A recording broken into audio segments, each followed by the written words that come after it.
My name is Kerry. I am 34 years old and I am post-op male-female transsexual. That means I've had my surgery and I have that done 2.5 years ago in Brighton. Hi, my name's Adrian. I'm transgender, which means that I'm of male birth gender, but I relate to being female. Some people say they're born in the wrong body, but I more or less feel as if I don't own my own gender identity. I know it's my body, I don't relate to it quite the same as most. I'm transgendered, and that means that I don't feel the body I was born in is right for me. My name's Kirsty, I'm transsexual. What that means to me is that I was born in the wrong biological body. My name is Alexia, I'm transgender. This means that I was born a male with male genitalia but identify as female. Hi, my name's Capri and I am transgender. I'm a transsexual woman. What that means for me is that I was born with the genetic makeup of that accustomed to male, however I identify with a more female oriented body.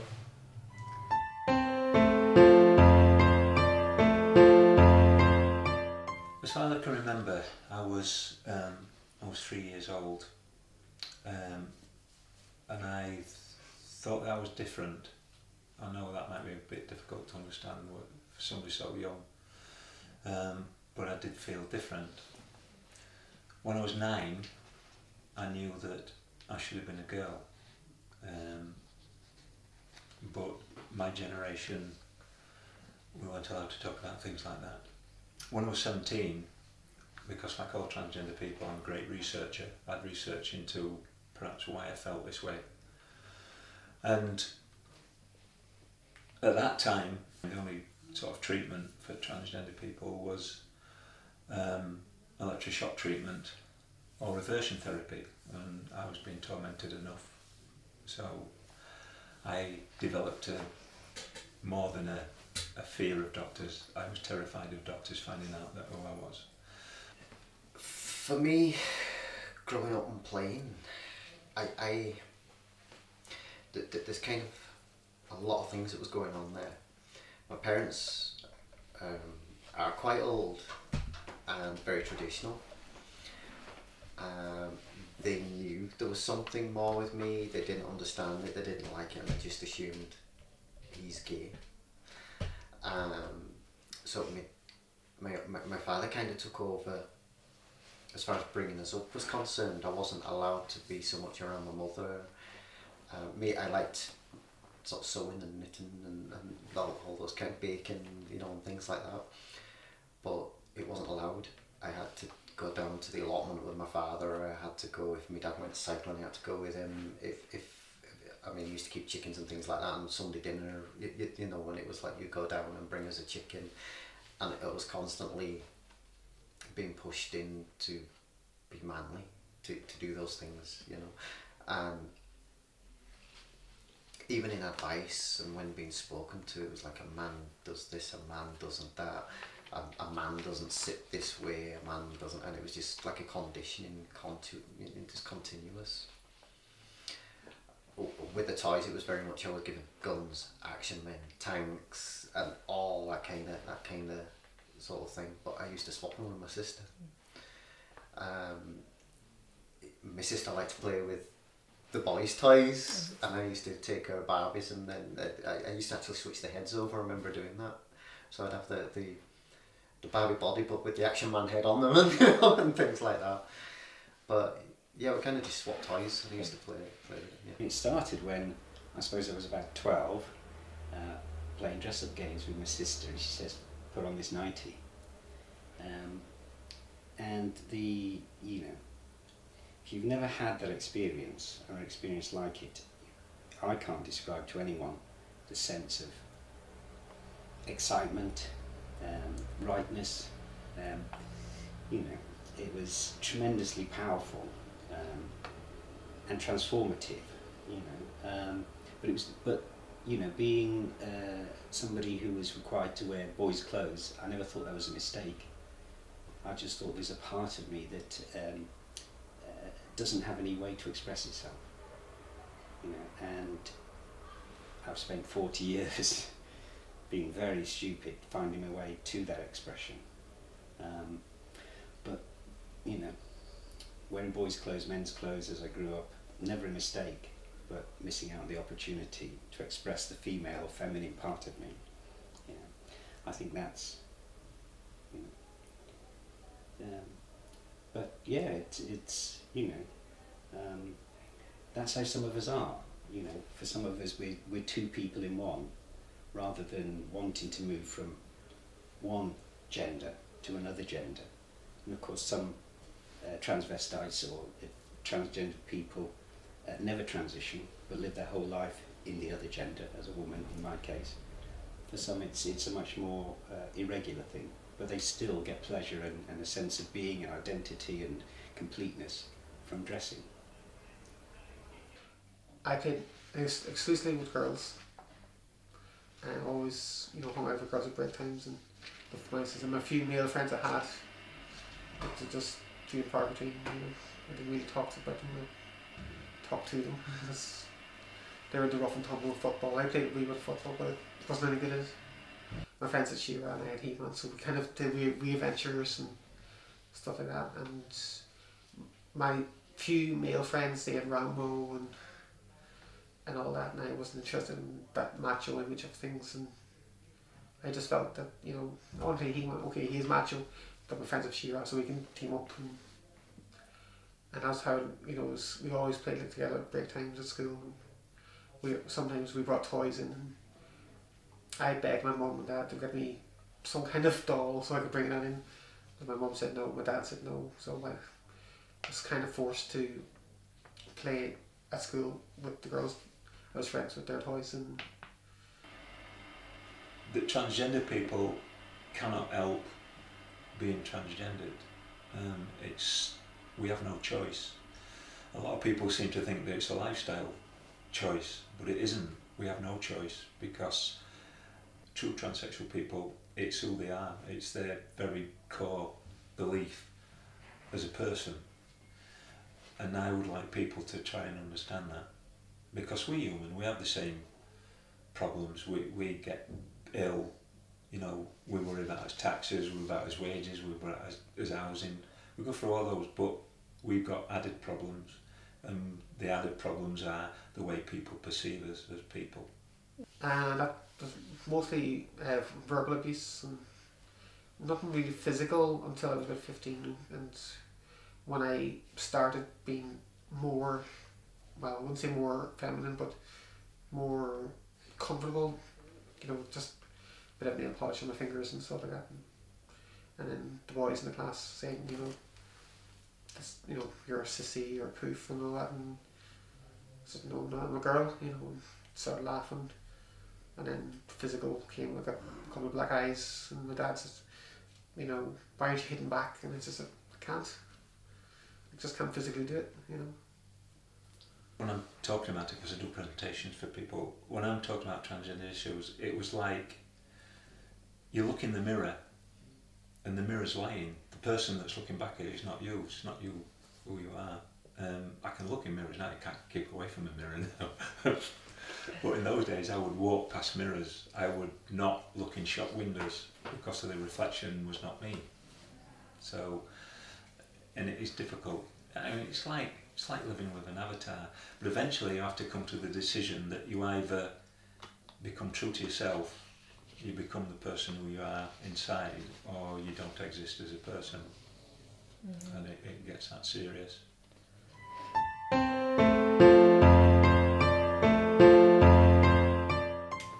I was 15 when I came out. Well, the first person that I came out to was a close friend at the time, and then to Mark, the leader of the group. When I told my mum, I didn't actually tell her with words. I asked Mark for some leaflets with information, and I pretty much just gave her the leaflets and then ran out of the house because I didn't really want to see her reaction in case it was bad. But she pretty much just said she'd always known anyway. Because at first I came out as gay because I thought I might be gay and just be a drag queen, and my dad didn't take that and neither did my brother, but my mum and my sister did. But when I came out as trans, it went the complete opposite. My brother and my dad accepted it, but my sister accepted it, but my mum didn't. And my mum refused under any circumstances to class me as female, call me by my chosen name.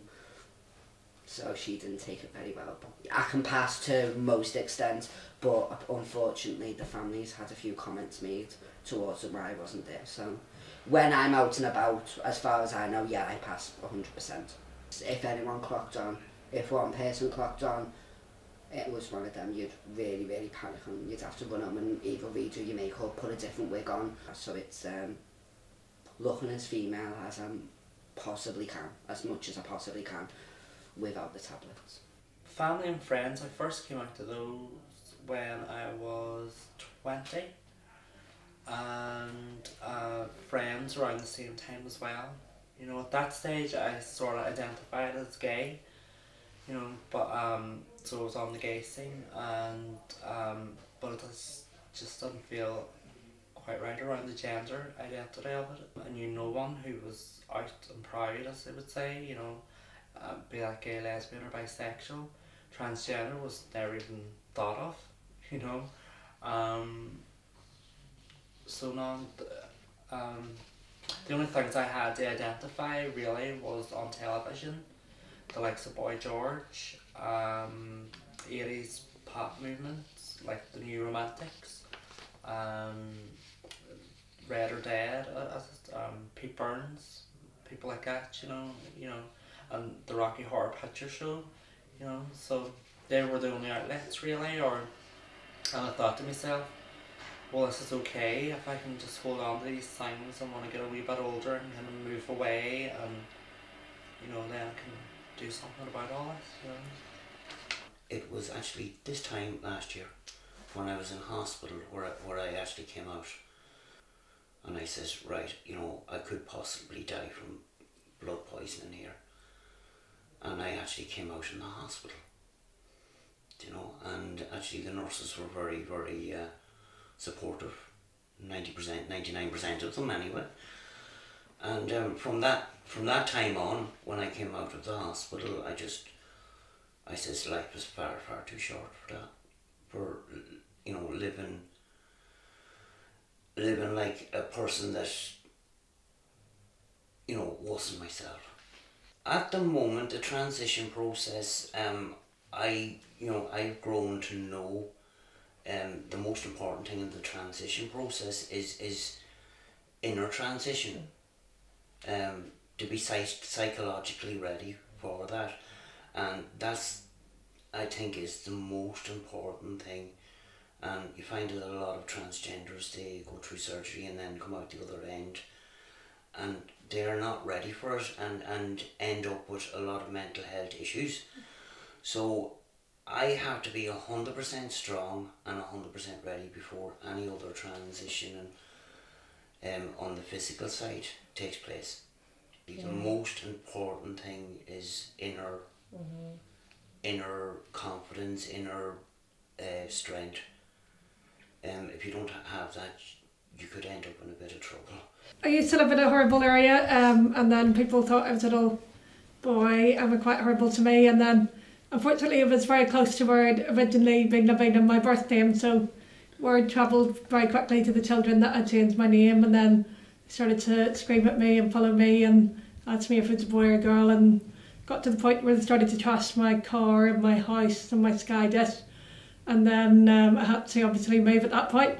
And then where I'm living now, it's much better because I came in as Michael and said hello everybody, and Michael, and then my neighbours being really, really nice to me and saying things like, do you want us to get you your groceries, and don't park there, or something's wrong with your car, why don't you get looked at, and being really nice to me and positive. And okay, sometimes I might misgender me, but actually I've got to the point where I don't care anymore. So like, okay, people might misgender me in shops, but the main thing is like I know who I am, so I'm happy being me. So if they misgender me, I'm not too worried. Like, so yeah. Looking good is everything for girls like us in the LGBT community.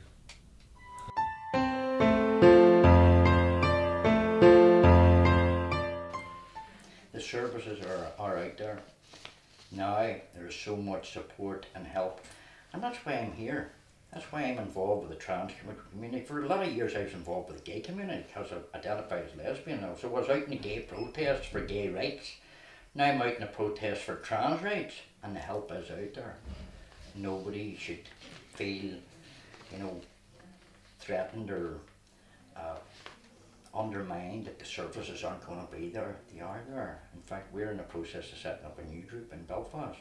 The new group we're setting up will include the young people and the people who are not sure. People want to come in and sit in the back because they're not sure what they are and just listen. Talk to somebody afterwards. That's great. So the help is there. There is actually a lot of support groups for people that fall in the trans spectrum, which is good.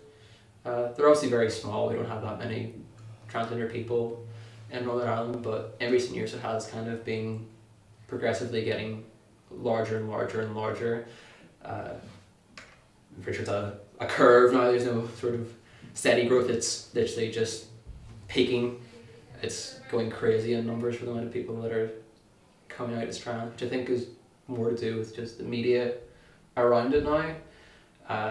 It's kind of an accepted thing, and there's a lot of TV shows that have covered it, which is really good because it helps a lot of people to have a word for something and to be able to seek help for that problem that they have in their life. But a lot of people unfortunately do suffer from gender dysphoria. They have this whole sort of idea of, oh, I can't be trans because I'm not wearing high heels 24/7, I'm not having a mustache, I'm not all this, I'm not trans enough type sort of thing, which is really, really frustrating because society forces this on everyone, not only trans people, but it forces it on women, forces it on men to set this sort of bar of standard, which is of course only tenfolded for trans people. A genetic cis woman could go out in the street wearing, a top and a hoodie and a pair of sneakers, whereas a trans woman, if they were to do that, they'd be like, hold on here a wee second, you're not exactly trans or you don't look really feminine, whereas a cis woman would get away with it, which is frustrating. For transvestites, for cross-dressers, the counselling services are virtually non-existent. For me, what we need is couples counselling, for instance. We need a better provision of services for people who perhaps aren't out and have been suppressing it for years and are suicidal and depressed. Yeah, we need services where you can actually discuss with a doctor or a counsellor that I am trans. Yeah, and I need help understanding or working through something. Reaching a point where I can feel happier and more accepting of myself if I'm still in that negative place.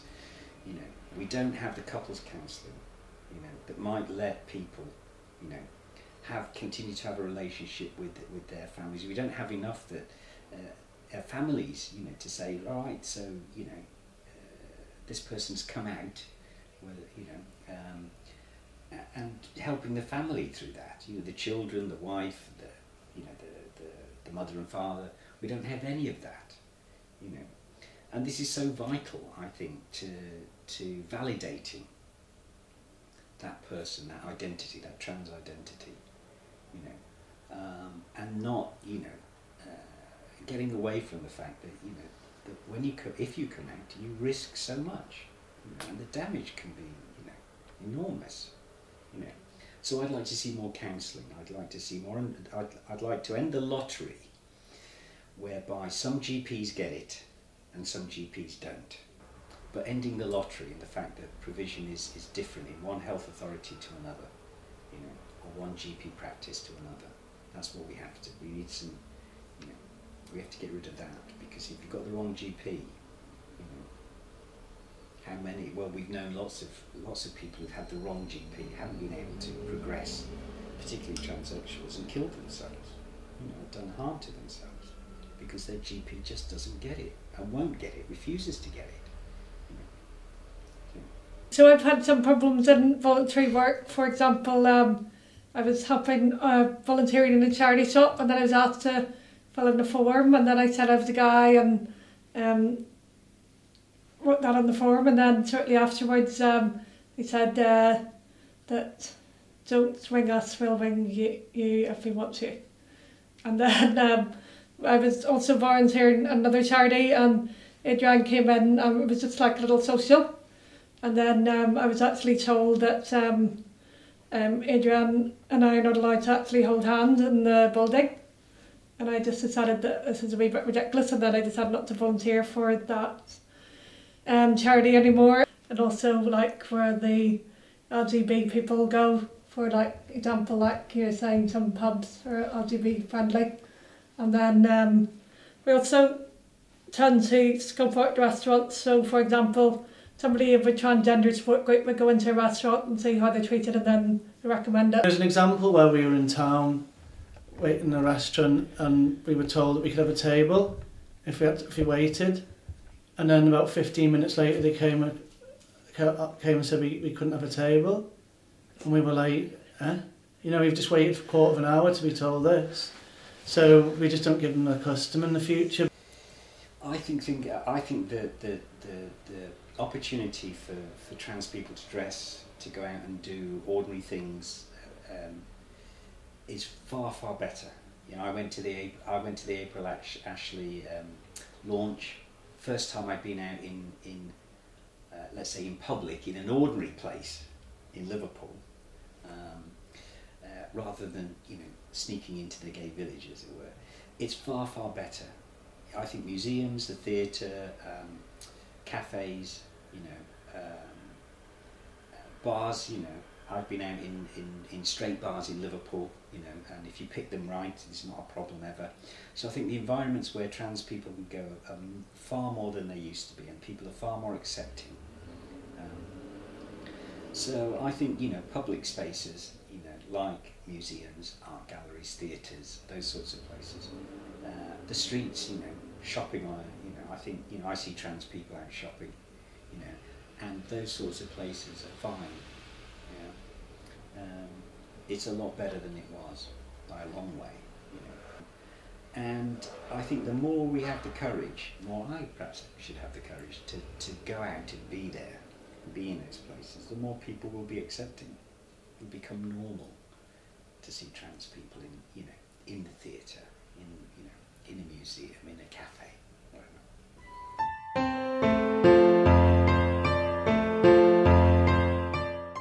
I think the biggest change has to be in education, and especially education in primary, secondary schools, well, as far as colleges as well. And the big change has to be that transgender people have to be accepted for the people that they are, the person that they are. So if they present as female, that's who they are, they're female. And I know there's a spectrum of transgender identity, but we do, especially like me, I've bought into the bigender society anyway. So I identify as purely female, and I've bought into that female, what the world's view of females, and that's the way that I think females should be transgender, you know, the female transgender people want to be accepted as. It's vice versa for the wee boys, you know, female to male boys. They want to be accepted as men because that's who they are. You know, they don't like having female parts, whereas I didn't like having male parts. You know, it was an anathema. You know, it was something that I hated. What would I change? Well, the things I do are impossible, really. So it's like, you know, I'd make sure everyone's happy, make sure they get the right support. But doing that's a problem. Getting that done in the first place. But you know, it's like having the power to do it. But I do that, make sure everyone's happy with themselves. For people who are obviously not happy with themselves to want to have to change themselves. Try to make sure everyone's happy. Get rid of the transphobia and the misinformation that's put out by society and the media.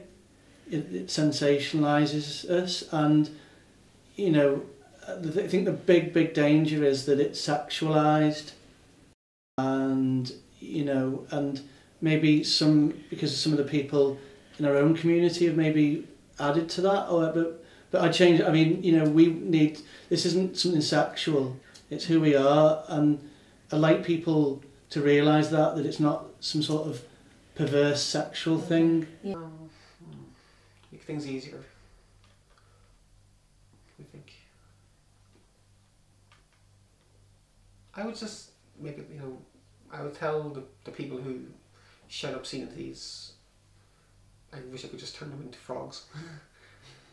Because, you know, small mind idiots, you know, who just, you know, they see weakness, but in my opinion, they're the weak ones because they can't admire the bravery that we go through to be ourselves.